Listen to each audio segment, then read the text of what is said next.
My name is Kurt Lloyd, and I'm a trial lawyer with the Lloyd Law Group in Chicago, Illinois. Today, my quick takes topic is presenting expert witness testimony using standards and medical literature as the basis for an expert's opinion. When using standards and medical literature, you must remember that these are two specific types of documents and that these documents are different from each other. Standards are the types of documents which can be independently admitted in evidence. Medical literature is not admissible in evidence in Illinois. You have to keep that distinction in mind whenever you're using standards or medical literature as a basis for an expert opinion.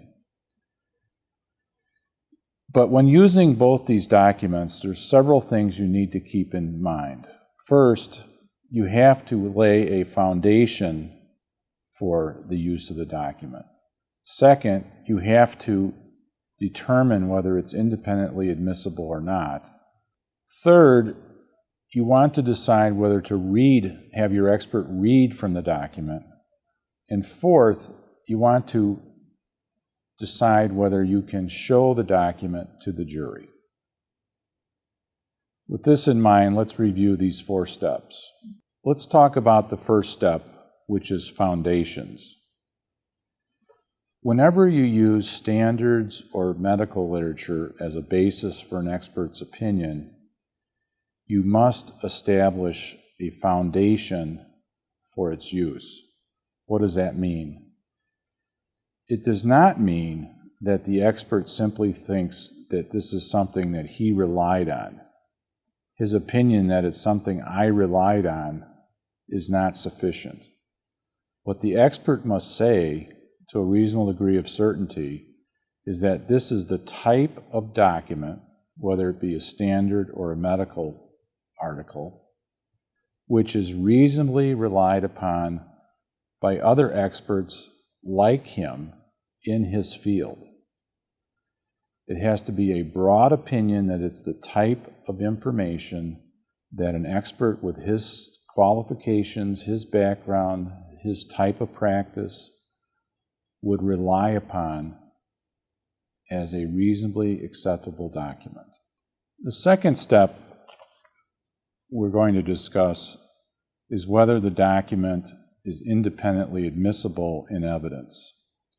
The important point to remember here is that published standards such as ACOG standards, engineering standards, or government ordinances, administrative codes are admissible in evidence independently. They can be offered in by you into evidence, and then the expert can read from them, knowing that the jury can be shown those documents.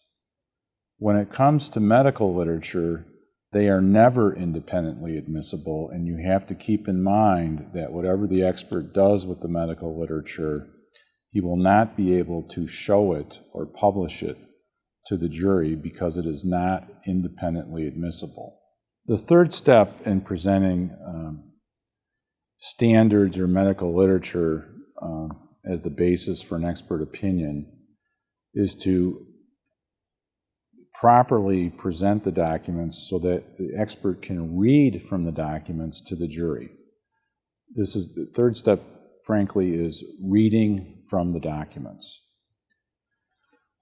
What you want to remember is that the expert has to say that he specifically read from some medical literature, and there is a statement in the medical literature, there is a statistic in the medical literature, or there's some other written data in the medical literature that he has relied upon to explain the basis of his opinion.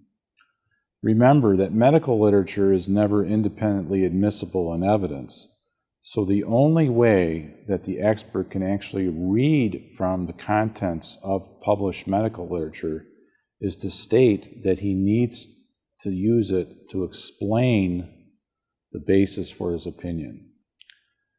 The case law on this is People versus Anderson, and People versus Anderson states that an expert can read from a document to explain the basis of his opinion. The fourth step in presenting hearsay documents using an expert witness is publication to the jury. What this means is, what documents can you show to the jury on a board, on an exhibit, and what can you not show to the jury? The basic rule that you need to keep in mind here is that if the document is independently admissible and you've laid the proper foundation with the expert by having him state that he reasonably relied on this document, that it's a document used in his field, that it forms the basis of his opinion, and it's part of why he feels his opinion is what it is, then because it's independently admissible, the judge should allow you to show the jury what the document says. This is a very powerful tool because if it's in writing, chances are the jury is going to believe the expert's opinion. However, when it comes to medical literature, because it's never independently admissible in evidence, the court will not allow you to show anything that the expert has read to the jury.